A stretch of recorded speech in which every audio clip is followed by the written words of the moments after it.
Hey fam, welcome in. We are on to week 16, which is Christmas week. So that should be fun. A lot of Christmas stuff going on this upcoming weekend. But before we get to that, we got to get to the week 16 waivers before we get to all the fun and exciting times of Christmas. So let's go ahead and get into it. We had some injuries today. And I don't know if anything were like super major, but we'll have to, those definitely some things we'll monitor and we'll talk about it here in some of these. But let's go ahead and get into it. Let's start with the quarterback position and start thing off. It's Baker Mayfield, rostered in just under 50% of leagues. Another huge game for Baker today, completing 22 of 28 for 381 yards and 4 touchdowns. Good for 29 fantasy points. The Bucks, and now you get the Bucks defense that takes on or you get the Bucks now that take on the Jaguars defense that has been absolutely shredded through the air. The Jags have allowed the third most fantasy points to quarterback. Mayfield is easily the best matchup on the board this week. Next up, Aaron Rodgers. We'll see. Per Adam Schefter, Aaron Rodgers is expected to get clearance to play this week. They will have to make a decision on his status by Wednesday. If he's not activated, the season will be over. But if he does get activated, you couldn't have asked for a better matchup for him to come out with because he gets the Commanders defense this week that has been gashed through the air all year long. Aaron Rodgers rostered in less than 20% of leagues. He is obviously going to be hard to trust because he is coming off a major injury, but at the same time, it's not like we're talking about a quarterback that utilizes his legs or relies on that. So Aaron Rodgers could be a decent play this week, especially for people that are looking for quarterbacks. And believe me, there are a lot of people looking for quarterbacks right now with this amount of injuries that we've suffered this year. So next up is Joe Flacco. While it certainly looked like Flacco was going to fall back down to earth today for most of the game, Flacco turned it on in the fourth quarter. He ended up with completing 28 of 44 for 374 yards, 2 touchdowns, and 3 interceptions, just under 20 fantasy points. He now travels to Houston to take on a defense that's allowed the sixth most fantasy points to the position. So Joe Flacco continues to roll. Jake Browning is going to be a little bit harder to trust with the matchup that he's got coming up this week, but he has continued to play really well. Nick Mullins is coming off a game where he scored 20-plus fantasy points. They take on Detroit Lions. I think you can look there. Tommy DeVito, you really have to want it to get to after and really desperate, but he is utilizing his legs. Something he's had about 70 rushing yards the week before, over 40 this week. So Tommy DeVito, you could look there. They are playing the Philadelphia Eagles, who have really had a tough time, stopping opposing quarterbacks. So you could look there, but you'd have to be really desperate to get down to there. Baker Mayfield's the guy that I definitely want. Aaron Rodgers, I think you could look there, and then Joe Flacco, followed by Jake Browning and Nick Mullins, are kind of the guys that I really want to target this week. I think Gardner Minshew would be higher up, but we'll talk about when we get to wide receivers. But Michael Pittman gave his soul on a play there on Saturday, which I hate to see that. But let's go ahead and move over to the running back position. Hey there, Cody.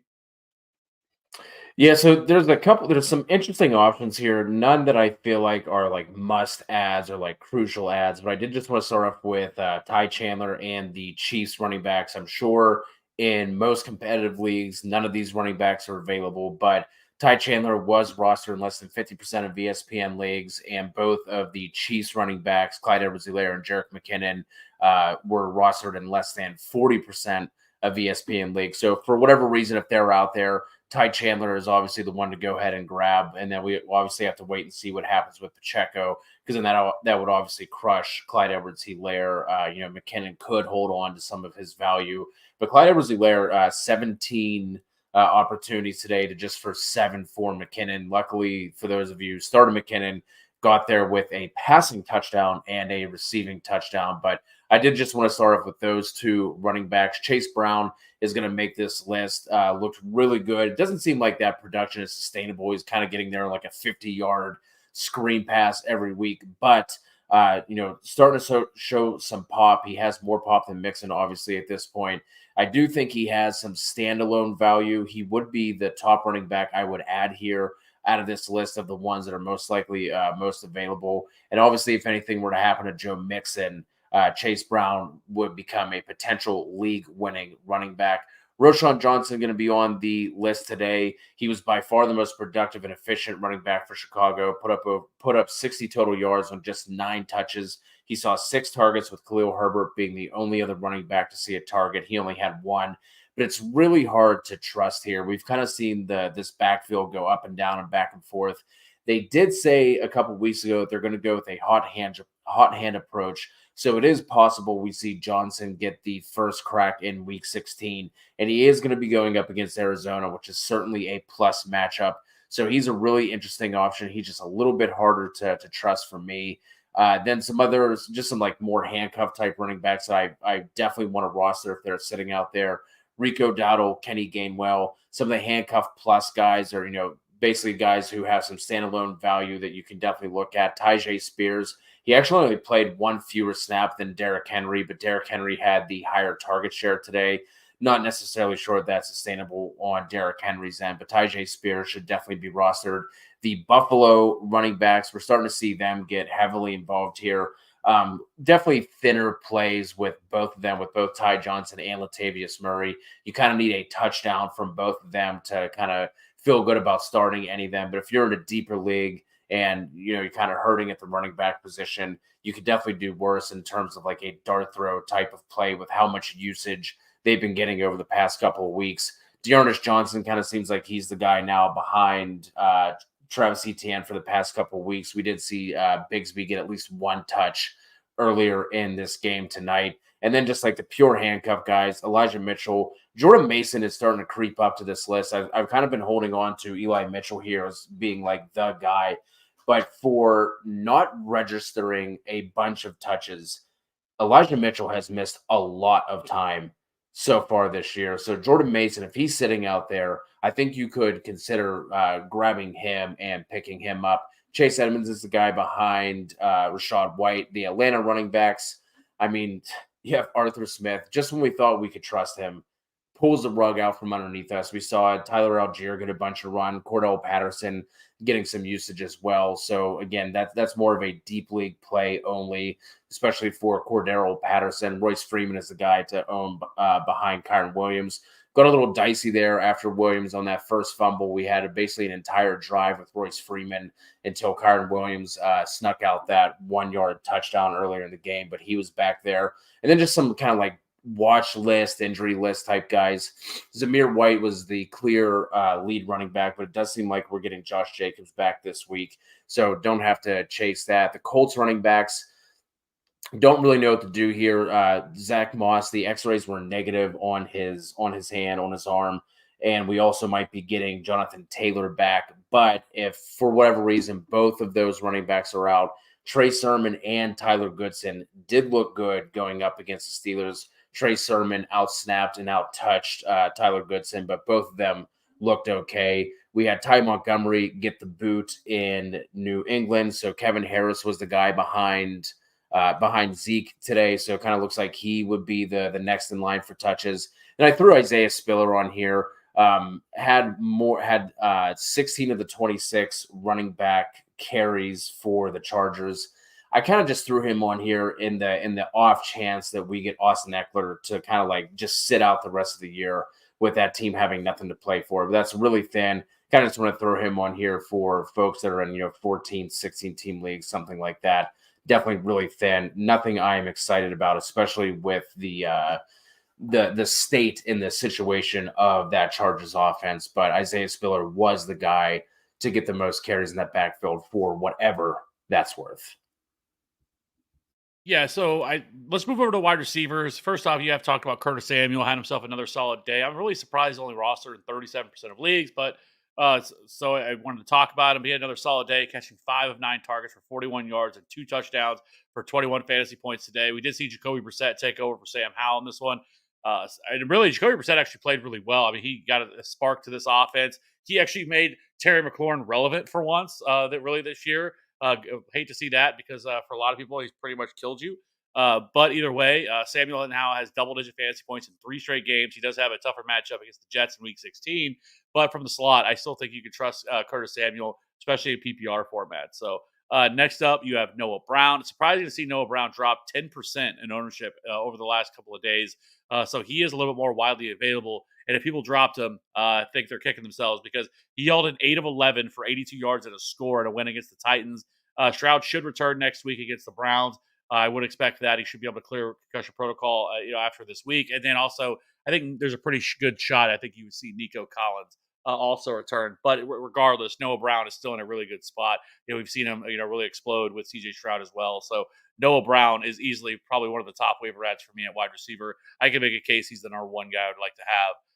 here on this list. But next up, it's Josh Palmer. He caught all 4 targets for 113 yards and a score. Now, 79 of those came on one play where he scored the 79-yard touchdown. But Palmer was just activated from IR, but he's going to be hard to trust considering it's Easton Stick against the Broncos this week. So I don't know how much I love that, but he could be the number one option if Keenan Allen remains out, which I would probably expect that with Keenan Allen. I don't know what benefit they have with where their state of this team is. Everybody getting cut and released and fired from this team. What point do you have of bringing Keenan Allen back, especially at his age, to do anything right now? It just doesn't make any sense at this point. If you're the Chargers, I think you'd be better off just kind of taking the rest of the year and taking these losses and get as high of a draft pick as you can. So we'll see on that. But Josh Palmer is somebody that only rostered 18% of leagues. I think you could look at. Dontavian Wicks. Wicks has popped at various times this year. He held in 6 of 7 for 97 today, with Romeo Dobbs pretty much turning into a non-factor and Christian Watson continuing his time. Wicks has now been targeted 13 times over the last 2 games, and I really hope it's nothing serious. But Jaden Reed did exit, in the fourth quarter with what is being described as a toe injury. So I would hate to see that because Jaden Reed has been a baller and has really been, a really consistent fantasy producer all year. I think he has 8 or 9 touchdowns now in the season and has really had one of the more solid rookie seasons, of all the rookie wide receivers. So I hope he's fine. Hope it was just precaution. Hope it was just the game was kind of out of hand and they pulled him, but we'll have to monitor that situation. And if it does, Dontavian Wicks could end up being a big factor. He's only rostered in 3% of leagues. And like I said, I mean, he's clearly right now looks like the number 2 with these other guys that are hurt. So Dontavian Wicks is definitely somebody you should be taking a look at. Demario Douglas remains just a really solid PPR option despite playing in the Patriots offense. Not a lot of ceiling there, but somebody that you could probably see a decent amount of targets on most weeks. Alec Pierce, we already talked about it. Michael Pittman took an absolute brutal shot in the first half of Sunday's game. We'll have to monitor this injury, and this would be a huge blow to the offense. But if Pittman is forced to miss time, we should see Alec Pierce get more opportunities as he tied the team lead with DJ. He tied the team lead in targets on once he left with 5. But then DJ Montgomery was second with 4 targets. But DJ Montgomery, who is 27 years old and nobody's ever heard of, you'd have to really be truly desperate to play probably DJ Montgomery. But Alec Pierce would be the guy I think you could look at. Rashid Shaheed is very boomer bust. Olave likely returns next week, but he has shown the ability at times to pop and have some boom weeks. So Rashid Shaheed is somebody you could look at. Wandale Robinson, same thing as Demario Douglas, very much a PPR only option. Demarcus Robinson rostered only 8% of leagues. After going through 11 weeks of being absolutely nothing, he has now scored a touchdown in 3 straight games and has at least 40 receiving yards as well. As the Rams offense has become more explosive, we have seen Robinson start to be a factor within this offense. I'm not sure I would trust him, especially in the playoffs, but desperate times calls for some desperate measures. So I think you could look at Demarcus Robinson. Parker Washington continues to see some opportunities here. They're obviously playing Sunday Night Football, but Parker Washington, I think, is worth a look. Rashad Bateman is back to getting more opportunities. Kind of what I thought last week, whenever he really was kind of phased out a little bit. I felt like that had more to do with the illness that he was going through, more to do with anything. But he is back being more involved tonight within this offense. Alan Lazard, I put on here because if Aaron Rodgers was to start, I think that drastically changes how we would look at within this offense. Obviously, I'm not saying I think Aaron Rodgers is going to come out and look like Aaron Rodgers right out the gate, but it's still a massive upgrade. And Zach Wilson suffered concussion, so if Aaron Rodgers is able to play this week, Alan Lazard, obviously has that connection, that rapport, with Aaron Rodgers. So he's kind of a sneaky option that you could look at. I think Jameson Williams is tough to trust just because of, he's very boomer bust volatile, but they do get a matchup against the Vikings here, which could be worth some points. Darius Slayton, again, another boomer bust situation, but again, going against the Giants, or excuse me, going against the Eagles. And, we saw, some injuries there on that Eagles secondary. So Darius Slayton is always kind of boomer bust. The rest of these guys, you'd have to be completely desperate. But 16 team and above leagues, you could take a look at some of these guys like Cedric Tillman, Jonathan Mingo, A.T. Perry.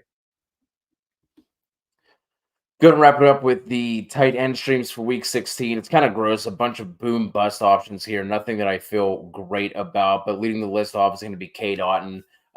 Gets a matchup against the Jags, who are allowing the 5th most half PPR points per game to tight ends. K. Dotton is one of these tight ends who, out there running a bunch of routes all the time, doesn't necessarily get a great target share by any means, but he does have at least 40 yards in 3 of his last 4. He has at least 5 targets in 2 of his last 4. And with Baker Mayfield getting this matchup, he has at least been passable for fantasy purposes. So Kadon's going to be my top stream for the week. But like I said, all these guys are pretty thin.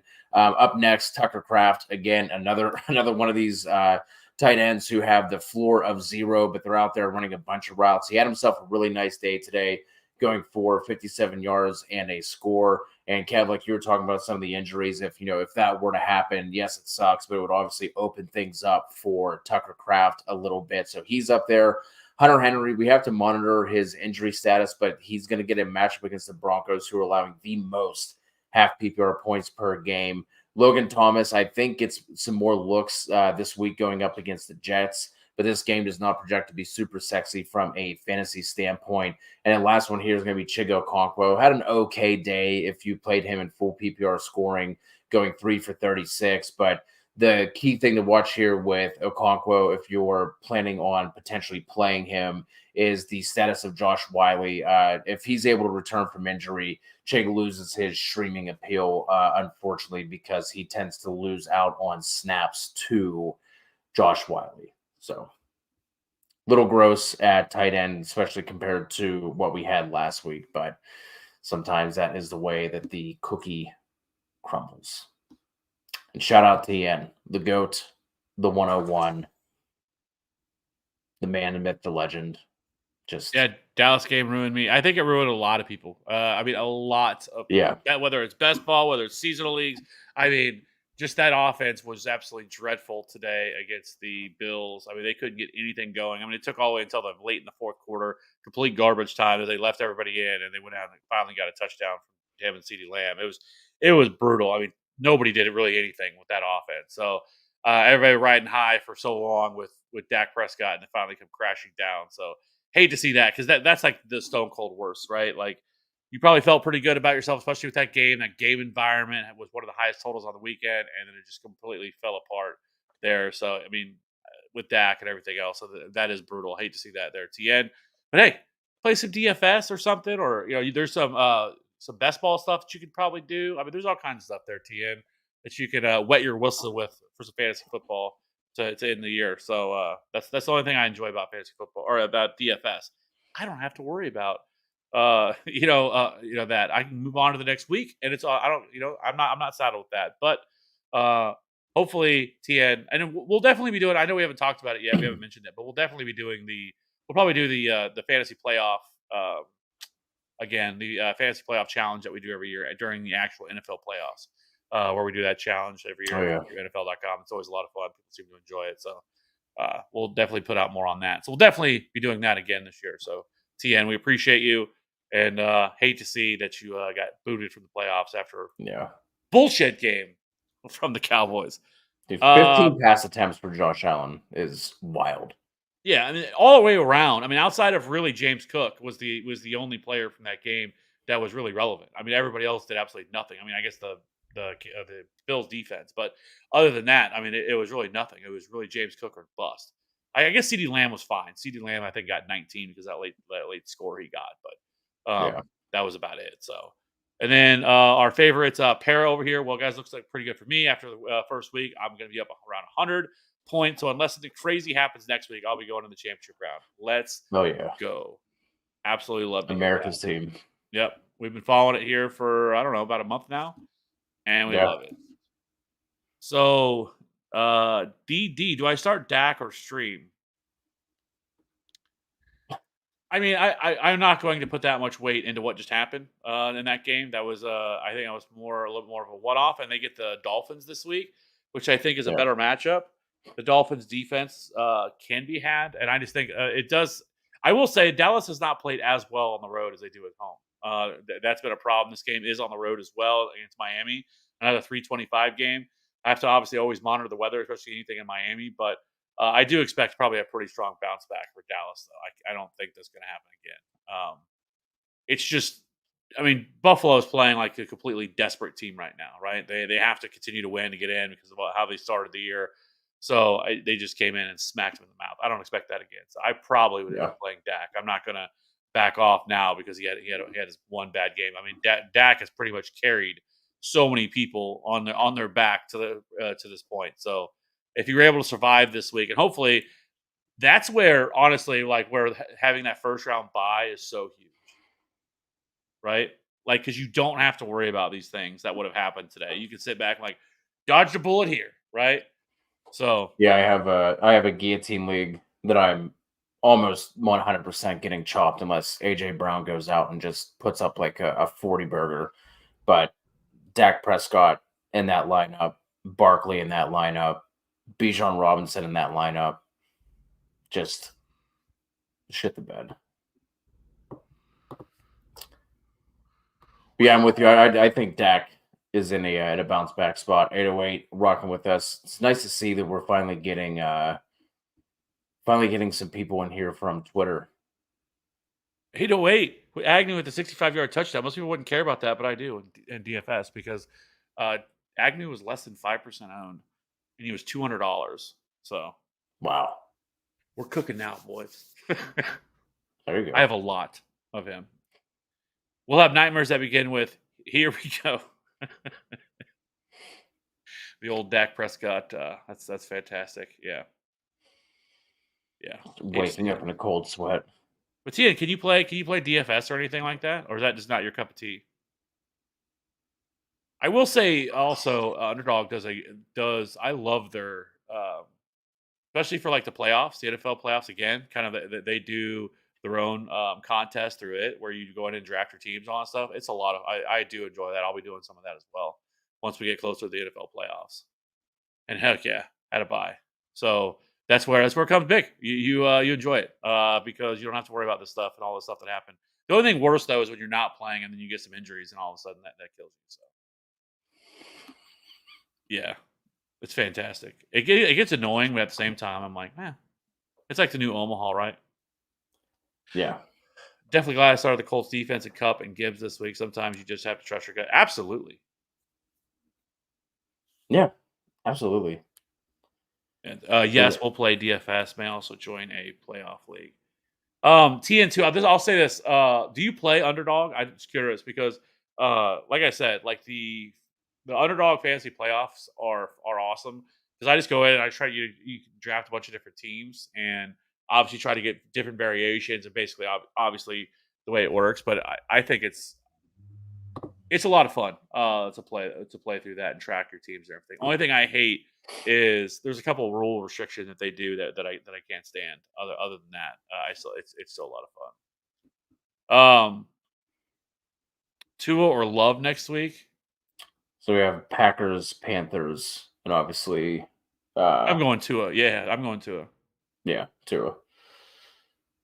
Mainly because the Panthers are playing the Packers, and that game just sounds really gross. And it's in Carolina, and Carolina's pass defense has actually been pretty good They've this been year. That's good. not been their Yeah, problem. So yeah, I would definitely go Tua there, and hopefully, I would assume Tyreek is back, which I'm guessing that's why he probably didn't play today because they're like we can beat the Jets without Tyreek, so let's save him, get him rest, and so he's good to go. So, anyways, that being said, pouring out for TN. Hate to say that you got nicked yeah. out, but everybody else, let's move on to Week 16, and let's try to get to only one more week. Knock that one out. We're all in the fantasy championship. So hope everybody has a good rest of the week. We'll be back again very soon for the rankings videos that we do every week, and then we'll go live again on Wednesday for all the start sit stuff. So let's figure something out. I guess. Well, I guess it won't be a problem Sunday to do. Probably. I was going to think because Sunday is Christmas Eve. It's not Christmas Day, so that won't be. It shouldn't be that big of a deal. We'll figure something out. But Trojan, thoughts on Bijan moving forward? Are we okay with the way?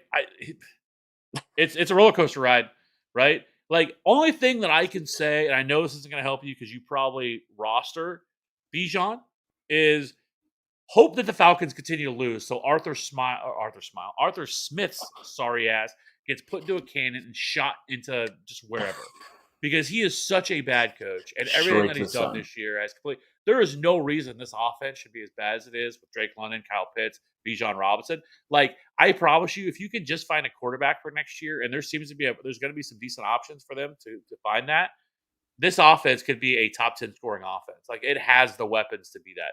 There is no reason Bijan Robinson should be only getting 5 or 6 carries while Tyler Algier, who I think is a good running back, is outpacing him and Cordell Patterson's getting goal line touches over Bijan Robinson. Why did they spend a top pick on him if this is the way that he was going to be utilized. It makes zero sense. Arthur Smith is always trying to be the smartest guy in the room, and it's the stone cold worst because he's an idiot. Yes. So, anyways, that being said, let's go ahead and get out of here. Have a good night. Always love a good Arthur Smith rant. So, if you have any questions, leave them in the comment section below. We'll definitely get to them. Hope everybody has a good night. We'll see you on the next one. Bye.